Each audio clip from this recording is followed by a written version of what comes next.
Assalamualaikum warahmatullahi wabarakatuh. Selamat pagi teman-teman semua. Salam sejahtera bagi kita semua. Semoga kita selalu dalam keadaan sehat dan berbahagia, serta juga dalam lindungan Tuhan Yang Maha Esa.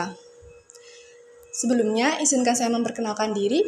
Perkenalkan, nama saya Anissa Sunidayah, mahasiswi S1 Universitas Diponegoro, Program Studi Teknik Industri Angkatan 2021. Pada kesempatan kali ini, saya akan memberikan topik tentang kesehatan mental di era digital. Lalu apa aja sih yang akan dibahas? Nah, di sini kita akan mengetahui tentang apa itu kesehatan mental, ciri gangguan mental dan penyebabnya, kemudian bagaimana hubungan antara era digital dan kesehatan mental, dampak positif dan negatif dari sosial media, dan yang terakhir ada self-help atau bagaimana sih cara kita untuk menjaga kesehatan mental. Sebetulnya, kesehatan mental itu sangat penting di era manapun, tetapi kita kan hidup di era perkembangan teknologi yang berkembang pesat. Teknologi menjadi sesuatu yang memudahkan kita dalam kehidupan, tetapi kita juga perlu mengetahui dampak-dampak lainnya yang berhubungan dengan kehidupan kita. Oke, lanjut ke pengertian dari kesehatan mental itu sendiri. Kesehatan mental adalah keadaan di mana kondisi psikologis kita well-being atau dalam kondisi yang baik-baik saja. Kondisi ini ditandai dengan kita memahami kemampuan yang kita miliki, dapat menghadapi stres dengan baik, bekerja secara produktif, dan dapat berkontribusi pada komunitas. Kebanyakan orang beranggapan bahwa kesehatan mental itu adalah kondisi di mana kita selalu dalam keadaan bahagia. Sebetulnya tidak. Kalau kita sehat mental itu, kita dapat merasakan kebahagiaan, tetapi kita juga dapat menghadapi permasalahan-permasalahan yang muncul di hidup kita. Dalam menghadapi masalah, seringkali kita merasakan emosi-emosi yang tidak menyenangkan, seperti rasa sedih, rasa cemas, takut, ataupun marah. Kita perlu menghadapi apa yang mengganggu kita dan menyelesaikannya. Jadi, kita perlu menerima semua emosi-emosi ini karena sejatinya emosi yang dapat kita hadapi itu dapat membentuk mental kita menjadi lebih kuat. Dalam menghadapi masalah, wajar sekali jika kita merasa cemas, takut, sedih, ataupun marah. Tetapi, ada saat-saat di mana emosi-emosi ini dapat dikatakan tidak wajar, atau kita mempunyai pemikiran-pemikiran buruk yang pada akhirnya menjadikan hal tersebut tidak wajar. Lalu bagaimana sih suatu emosi itu dapat dikatakan tidak wajar? Nah, di sini terdapat 4 kondisi di mana suatu emosi itu dapat dikatakan tidak wajar. Yang pertama ada distress, kemudian yang kedua ada dysfunction, yang ketiga ada danger, dan yang terakhir ada deviant. Distress adalah stres yang kita persepsikan dengan pesimisme. Misalkan kita menjadi demotivation, tidak mau mengerjakan apa-apa. Kemudian yang kedua ada dysfunction. Dysfunction ini adalah gangguan dalam menjalankan fungsi sehari-hari. Atau kita jadi tidak berfungsi secara normal dalam kehidupan. Misalkan saking cemasnya kita dalam bersosialisasi, kita jadinya tidak mau ngampus, tidak mau ngantor, dan sebagainya. Kemudian yang ketiga ada danger. Danger ini adalah sesuatu yang dapat membahayakan bagi diri kita sendiri maupun orang lain.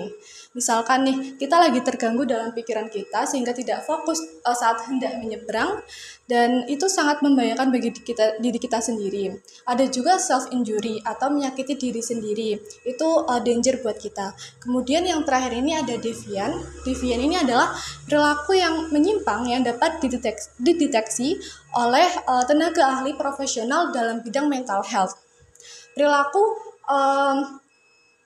psikolog atau psikiater ini dapat melihat apakah perilaku kita sudah menyimpang dari batas perasaan sedih yang wajar. Oke, lanjut ke penyebab gangguan mental. Kenapa sih kita bisa terkena gangguan mental? Yang pertama ada gen dan sejarah keluarga.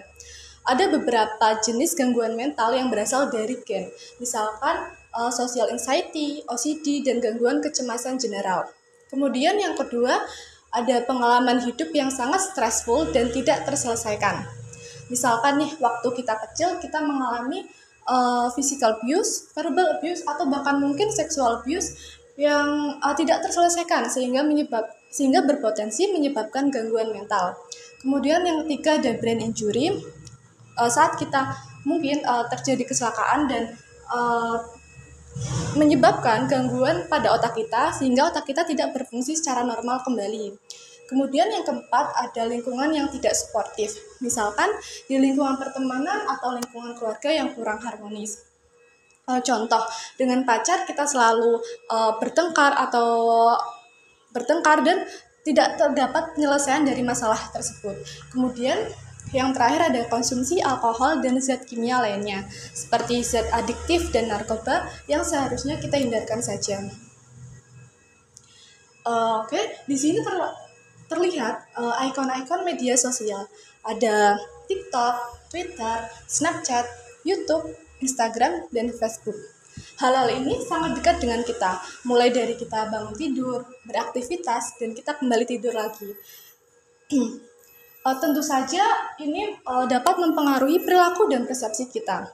Beberapa penelitian menunjukkan adanya hubungan yang kuat antara penggunaan media sosial yang berlebihan dengan kemunculan perasaan yang tidak menyenangkan, seperti rasa cemas, sedih, atau kesepian. Nah, di sini ada social media addicted. Kita sering mendengar social media addicted atau ketergantungan terhadap sosial media. Apa sih yang mendasarinya? Nah, di sini ada dua prinsip. Yang pertama ada pleasure dan yang kedua ada pain. Yang pertama pleasure. Hal ini karena media sosial itu memberikan kita banyak kesenangan. Jadi kita terus-menerus ingin merasakan perasaan senang tersebut. Kemudian yang kedua ada pain. Kemungkinan dalam dunia nyata kita menghadapi masalah yang tidak bisa kita selesaikan sehingga kita larinya ke sosial media. Oke, lanjut di sini ada dampak positif dari sosial media. Yang pertama ada sumber informasi yang bermanfaat. Tidak dapat dipungkiri bahwa sosial media menjadi pusatnya informasi. Jika kita ingin mencari tahu informasi yang akurat dan terpercaya, kita dapat mencarinya di sosial media ataupun di internet. Kemudian yang kedua, mendekatkan yang jauh. Misalkan nih kita sedang LDR-an dengan pacar kita, kemudian kita tidak perlu bertatap muka untuk bertemu, kita bisa melakukan video call.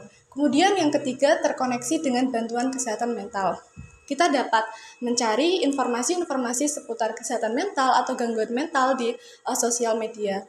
Kita juga dapat dengan mudah melakukan konsultasi dengan psikolog atau psikiater melalui sosial media ataupun aplikasi. Kemudian yang terakhir ada membentuk komunitas support group. Selain dampak positif dari sosial media, ada pun dampak negatif dari sosial media itu sendiri. Yang pertama ini membandingkan diri secara tidak sehat. Misalkan kita membandingkan diri kita dengan seorang artis yang cantik, mempunyai image yang baik di masyarakat. Nah, kita membandingkan diri secara tidak sehat. Kemudian yang kedua ini menjadi pelaku atau korban bullying.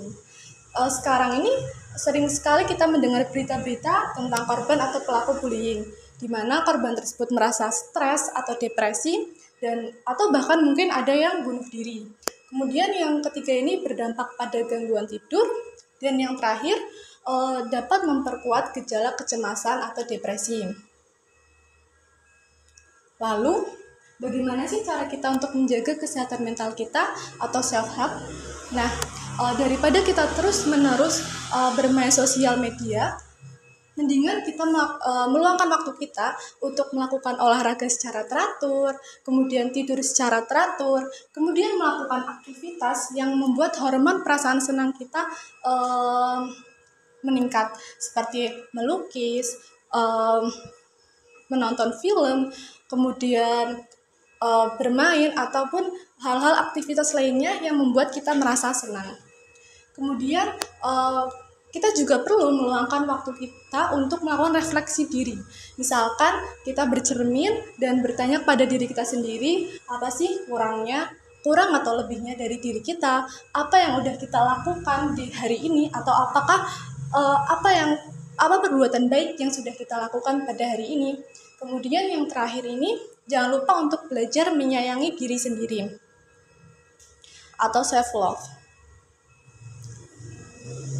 Nah, cukup sekian materi yang dapat saya sampaikan kepada kalian semua tentang bagaimana cara menjaga kesehatan mental di era digital. Jangan lupa untuk mulai menyayangi diri sendiri. Kurang lebihnya mohon maaf. Wassalamualaikum warahmatullahi wabarakatuh.